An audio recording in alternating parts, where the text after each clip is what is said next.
Good morning, everyone. Welcome to your incredible biology class. We have started first chapter of our biology, so today we will revise our chapter. So let's start with our revision. So what is a cell? Cell is structural and functional unit of life. Every living organism is made up of cell and the body of living organism is a structure. हर एक living organism की body एक structure है जो cell से बना है. So we call cell as structural unit. और living organism की बॉडी में जितने भी फंक्शन हो रहे हैं, ट्रांसपोर्टेशन का, डाइजेशन का, एक्सक्रीशन का, all these functions are performed by cell. So cell is known as functional unit. Now who discovered cell? Cell was discovered by Robert Hooke in 1665. 1665 में रॉबर्ट हुक ने एक thin slice cut की cork is obtained from bark of a plant and he observed it under self design microscope. Cork की thin slice cut करके Robert Hooke ने जब microscope के अंदर देखा, he observed honey comb like structure, bee hive जैसा मधुमक्खी का छत्ता होता है, देखा है ना सभी ने, तो बिल्कुल वैसा उसको दिखाई दिया. सो ही कॉल्ड देम एज सेल्यूले. अब सेल्यूले लैटिन वर्ड था जिसका मतलब था लिटिल रूम. तो यहाँ से रॉबर्ट हुक ने सेल की डिस्कवरी की और ये जो डिस्कवरी थी सेल की, इनकी बुक माइक्रोग्राफिया के अंदर पब्लिश हुई.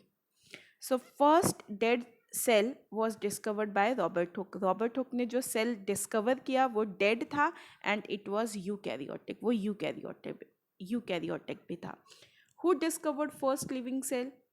मैंने आपको बताया है, एंटन वॉन लीवेनहुक कभी आपकी तरह स्कूल नहीं गए, लेकिन उनके अंदर अपने आसपास की चीज़ों को जानने का जो एटीट्यूड था, जो साइंटिफिक एटीट्यूड था, उसकी वजह से उन्होंने बहुत सारी डिस्कवरीज की. सो एक बार एंटन वॉन लीवेनहुक ऐसे ही पॉन्ड के पास बैठे थे, तालाब के पास बैठे थे, तो उन्होंने सोचा कि क्या इस पानी के एक बूंद के अंदर भी कोई लाइफ हो सकती है. So he collected a drop of pond water and observed it under self design microscope. तो 1674 में एंटोन वैन लीवेनहुक ने उस पॉन्ड वाटर के ड्रॉप को लेके आए और अपने माइक्रोस्कोप में देखा. So he discovered a bacteria. उन्होंने एक बैक्टीरिया सेल को देखा. So first living prokaryotic cell was discovered by Anton van Leeuwenhoek. अब आती है cell theory. Cell theory was proposed by Schleiden and Schwann in 1839. Schleiden and श्वान ने 1839 में सेल थ्योरी प्रपोज की थी. So according to cell theory all living organisms are made up of cell. सारे living organism cell से बने हैं. Cell is the structural and functional unit of life. अब 1855 में इस सेल थ्योरी को रेडोल्फ वर्शो ने रिवाइज किया, अपडेट किया, और उन्होंने एक पॉइंट और ऐड किया और इन्होंने कहा, रेडोल्फ वर्शो स्टेटेड ओमनिस सेल्यूला ई सेल्यूला, जिसका मतलब है all new cells arise from pre existing cell. सारे नए सेल कहाँ से आए? किसी ऑर्गेनिज्म की बॉडी में. उसकी बॉडी में जो सेल पहले से प्रेजेंट थे उन्होंने डिवाइड किया और उसकी वजह से न्यू सेल ऐड ऑन हुए. ठीक है, आपने देखा होगा जब हम पैदा हुए, हमने स्कूल जाना शुरू किया और अब आप 9th क्लास में आ गए, तो आपका बॉडी का साइज़ ईयर बाय ईयर क्या हुआ है बेटा? इंक्रीज़ हुआ है. तो आपकी बॉडी की साइज़ इंक्रीज़ कैसे हुई? आपकी हाइट कैसे इंक्रीज़ हुई?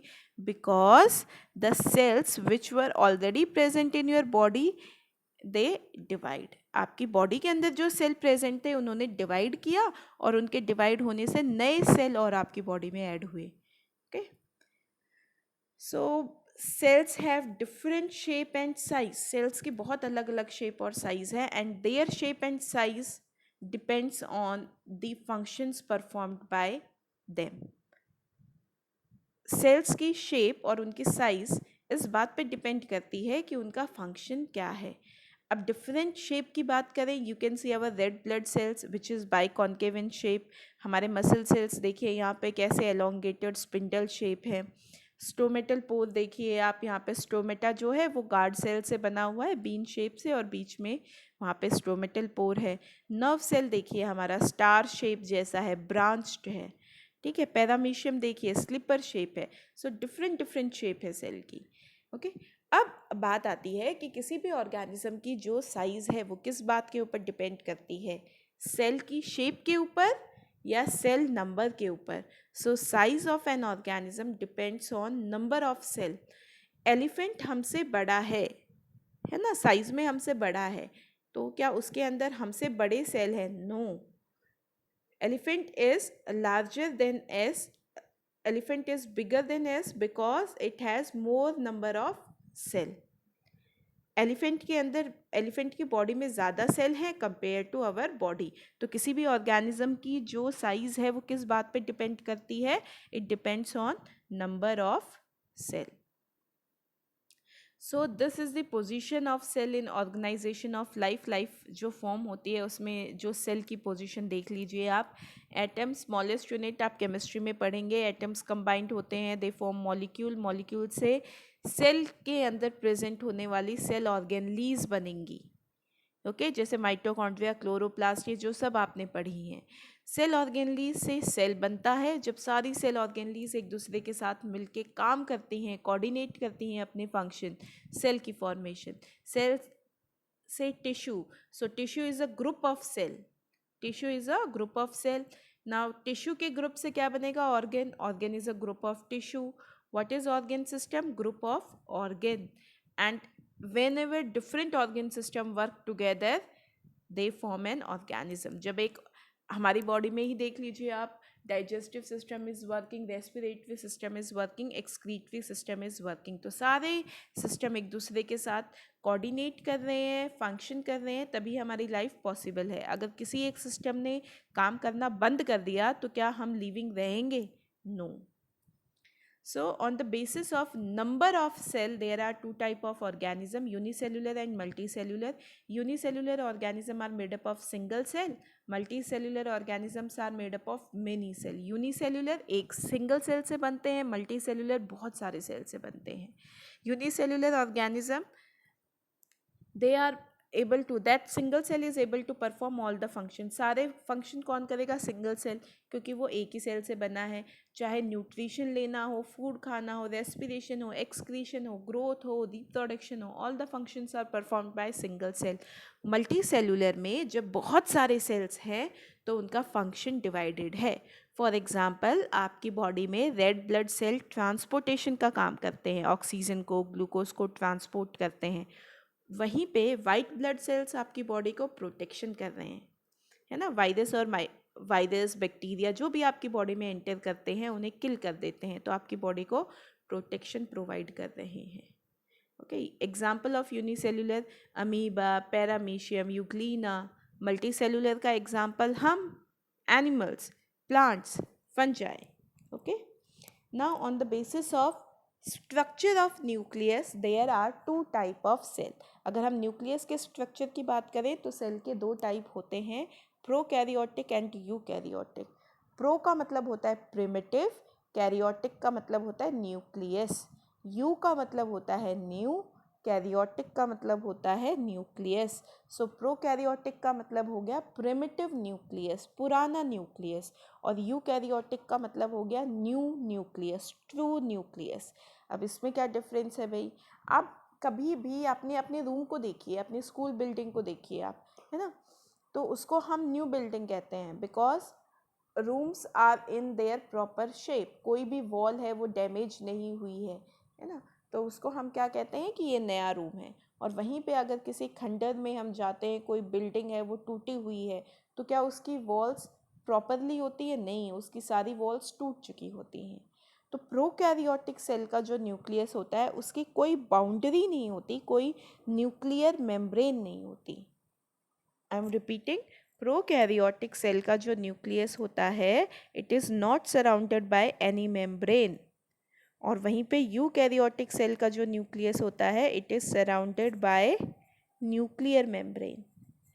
सो प्रोकैरियोटिक सेल की साइज स्मॉल होती है 1 to 10 माइक्रोन. यूकैरियोटिक सेल की साइज लार्ज होती है 5 to 100 माइक्रोन. प्रोकैरियोटिक सेल में सिंगल क्रोमोसोम होता है, यूकैरियोटिक सेल में मोर देन 2 और मोर क्रोमोसोम्स होते हैं, एक क्रोमोसोम से ज़्यादा. प्रोकैरियोटिक सेल में membrane bound cell organelles absent होती हैं, जैसे कि chloroplast, mitochondria, Golgi bodies, endoplasmic reticulum, ये सब नहीं होता. और वही यूकैरियोटिक सेल में membrane bound cell organelles present होती हैं। सो यहाँ पे देखिए प्रोकैरियोटिक यूकैरियोटिक में फिर से कुछ डिफरेंसेस हैं। प्रोकैरियोटिक मैंने आपको बताया साइज स्मॉल है 1 से 10 माइक्रोन, यूकैरियोटिक की साइज़ बड़ी है 5 to 100 माइक्रोन। प्रोकैरियोटिक के न्यूक्लियस की न्यूक्लियर मेम्ब्रेन नहीं होती, उसका जो जेनेटिक मटेरियल है वो साइटोप्लाज्म के अंदर ही फ्रीली प्रेजेंट होता है and that is known as nucleoid. तो वहाँ पे न्यूक्लियस की जगह प्रोकैरियोटिक सेल में हम क्या कहेंगे बेटा, न्यूक्लियोइड, और यूकैरियोटिक सेल में उसे हम न्यूक्लियस कहते हैं। प्रोकैरियोटिक सेल में membrane bound cell organelles absent होती हैं, यूकैरियोटिक सेल में membrane bound cell organelles present होती हैं। ओके, प्रोकैरियोटिक सेल में वैक्यूल्स नहीं होते, यूकैरियोटिक सेल में वैक्यूल्स प्रेजेंट होते हैं। प्रोकैरियोट्स में माइटोसिस नहीं होता, mitosis is the method of cell division. Okay, तो प्रोकैरियोट्स में माइटोसिस नहीं होता, यूकैरियोट्स में माइटोसिस होता है।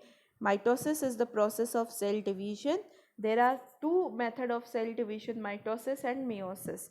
तो माइटोसिस में जितने क्रोमोसोम पेरेंट के पास है उतने ही क्रोमोसोम डॉटर सेल के पास जाएंगे। अगर एक सेल है उसके पास 2 क्रोमोसोम हैं और वो सेल डिवाइड होके 2 डॉटर सेल बना रहा है तो दोनों डॉटर सेल के पास 2-2 क्रोमोसोम्स जाएंगे। तो जैसे ज़ीरोक्स मशीन में कॉपी हो जाती है, ओरिजिनल कॉपी भी आपके पास रहती है और आप जितनी चाहें उतनी कॉपी बना सकते हैं, सेम वैसे ही माइटोसिस में ओरिजिनल डीएनए भी रहता है और सेल के पास डीएनए कॉपी होके डॉटर सेल के पास भी चला जाता है। मियोसिस रिडक्शनल डिवीजन है। अगर पेरेंट सेल में 2 क्रोमोसोम है तो डॉटर सेल जब डिवाइड होंगे तो उनके पास हाफ क्रोमोसोम्स हैं, वो जाएंगे। जैसे 2 क्रोमोसोम थे तो डॉटर सेल के पास 1-1 क्रोमोसोम जाएगा। तो हमारी बॉडी में सभी सेल्स में कौन सा डिवीजन हो रहा है, माइटोसिस। और मियोसिस कहाँ हो रहा है बेटा, meiosis takes place in our gamete, egg और स्पर्म में मियोसिस हो रहा है। प्रोकैरियोट्स के एग्जाम्पल बैक्टीरिया, साइनोबैक्टीरिया। यूकैरियोट्स के एग्जाम्पल हो गए plant cell, animal cell, fungi. So ये प्रोकैरियोटिक सेल का डायग्राम है। बैक्टीरिया का ये टेल आपको दिखाई दे रही है, this is flagellum which help in the movement. You can see cell wall is there.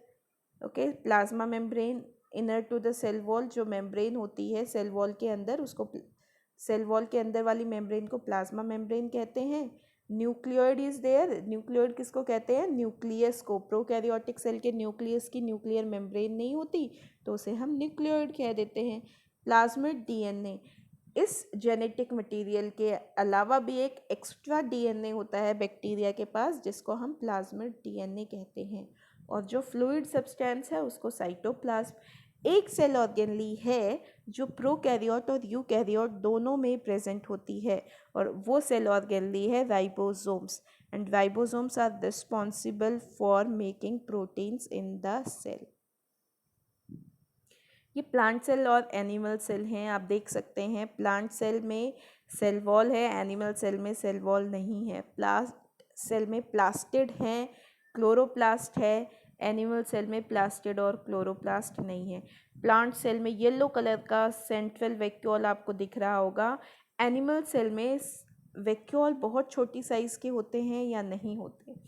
Nucleus plant cell में कॉर्नर की तरफ आपको दिख रहा है। क्यों है कॉर्नर पे, क्योंकि वैक्यूल ने ज़्यादातर स्पेस को ऑक्यूपाई कर लिया तो न्यूक्लियस के लिए जगह नहीं बची, तो न्यूक्लियस कॉर्नर की तरफ प्रेजेंट है। वहीं एनिमल सेल में न्यूक्लियस सेंटर में प्रेजेंट है। ओके, सो ये प्लांट सेल और एनिमल सेल में डिफरेंस है। प्लांट सेल लार्ज होते हैं साइज़ में, एनिमल सेल स्मॉल होते हैं साइज़ में। प्लांट सेल में सेल वॉल प्रेजेंट होती है, एनिमल सेल में सेल वॉल एब्सेंट होती है। प्लांट सेल में प्लाज्मोडेस्मेटा होते हैं, 2 सेल्स के बीच की साइटोप्लाज्म एक दूसरे से कनेक्टेड होती है, उसको प्लाज्मोडेस्मेटा कहा जाता है। एनिमल सेल में ये प्लाज्मोडेस्मेटा कनेक्शन एब्सेंट है। प्लांट सेल में क्लोरोप्लास्ट है, किचन ऑफ द सेल जहाँ पे फूड प्रिपेयर होगा। एनिमल सेल में क्लोरोप्लास्ट नहीं है। प्लांट सेल में लार्ज साइज़ के परमानेंट वैक्यूल हैं। एनिमल सेल्स में जो वैक्यूल है वो स्मॉल और टेम्परेरी हैं। ओके, न्यूक्लियस प्लांट सेल में पेरिफेरी की तरफ प्रेजेंट है, कॉर्नर की तरफ प्रेजेंट है। एनिमल सेल में न्यूक्लियस सेंटर में प्रेजेंट है। प्लांट सेल में लाइसोसोम्स बहुत कम होते हैं, लाइसोसोम्स की जगह स्फेरोसोम्स हैं। एनिमल सेल में लाइसोसोम्स प्रेजेंट है। प्लांट सेल में स्टोर फूड स्टार्च की फॉर्म में होता है, एनिमल सेल में स्टोर फूड ग्लाइकोजन की फॉर्म में होता है। Okay. Cell wall cell membrane में डिफरेंस है। सेल वॉल प्लांट्स में होती है, प्लाज्मा मेम्ब्रेन प्लांट्स और एनिमल दोनों में होती है। सेल वॉल प्लांट सेल में बाहर की तरफ होती है, प्लाज्मा मेम्ब्रेन प्लांट सेल में अंदर की तरफ, और एनिमल सेल में तो आउटर मोस्ट कवरिंग को ही प्लाज्मा मेम्ब्रेन कहते हैं। सेल वॉल रिजिड और थिक होती है, बहुत हार्ड होती है और थिक भी होती है। प्लाज्मा मेम्ब्रेन वहीं फ्लेक्सिबल और थिन होती है। सेल वॉल है वो परमिएबल है। परमिएबल का मतलब है जो हर चीज़ को एंटर और एग्जिट होने देती है, जो सभी सब्सटेंस को मूव करने देती है इन एंड आउट, तो सभी को अलाउ कर दी है cell wall, so it is permeable. वहीं पे सिलेक्टिवली परमिएबल का मतलब होता है जो सिलेक्टेड चीज़ों को ही आने जाने दे।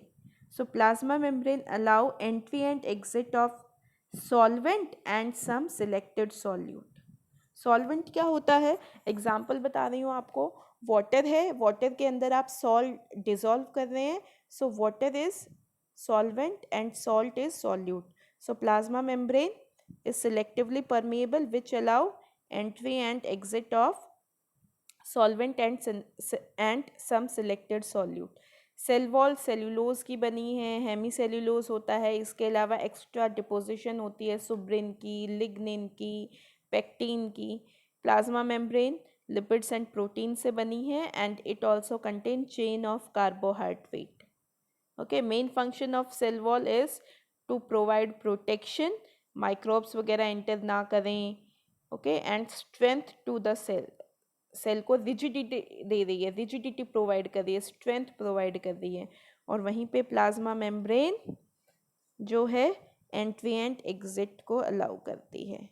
ओके, सो यहीं तक रिवाइज कीजिए आप लोग। Thank you class.